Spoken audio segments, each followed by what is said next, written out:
மத்திய அரசுடன் இணக்கமாக இருப்பதால் அதிமுக ஆட்சி அமைந்தவுடன் 100 நாட்கள் வேலை திட்டத்தை 150 நாட்களாக உயர்த்துவோம் என்று எடப்பாடி பழனிசாமி தெரிவித்திருக்கிறார்.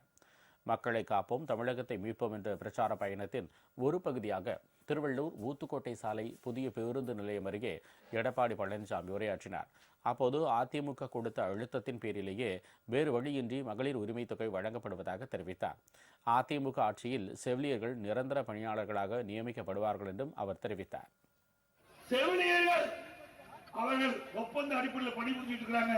தேர்தல் அறிக்கையில் குறிப்பிட்டாங்க, திமுக ஆட்சிக்கு வந்தா செவிலியர்கள் பணி நிரந்தரம் செய்யப்படுவார்கள் என்று. இதுவரை அவர் போராடி போராடி கைது செய்யப்பட்டு அவர்களை சித்திரவதை பண்ணிட்டு இருக்காங்க. அண்ணா திமுக ஆட்சி மனதுடன் இந்த ஒப்பந்த அடிப்படையில் நியமிக்கப்பட்ட செவிலியர்கள் நிரந்தர பணியாளராக நியமிக்கப்படுவார்கள். நாளைக்கு சட்ட திட்டம் நிறுத்திட்டாங்க. அண்ணா திமுக ஆட்சி தொடரும். அந்த திருமண உதவி திட்டத்தில் பயன்பெறுகிறவர்களுக்கு மணமகளுக்கு 10 சேலை வழங்கப்படும், மணமகளுக்கு 10 வேஷ்டி வழங்கப்படும்.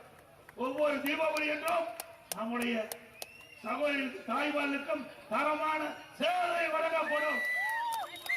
பட்டியல மக்கள் ஏழை மக்களுக்கு வீடு இல்லாமலுக்கு காங்கிரீட் வீடு கட்டி கொடுக்கப்படும். அதிமுக ஆட்சியிலே அது மட்டுமல்ல, கைத்தறி நெசவாளர்களுக்கு வீடுகளை கட்டி கொடுக்கப்படும். ஸ்காட்லாந்து காவல்துறைக்கு இணையாக இருந்த தமிழக காவல்துறை இன்று திமுகவுக்கு சேவை துறையாக மாறிவிட்டதாகவும், திமுக ஆட்சியில் சிறுமி முதல் பாட்டி வரை பாதுகாப்பு இல்லை என்றும் எடப்பாடி பழனிசாமி குற்றம் சாட்டினார்.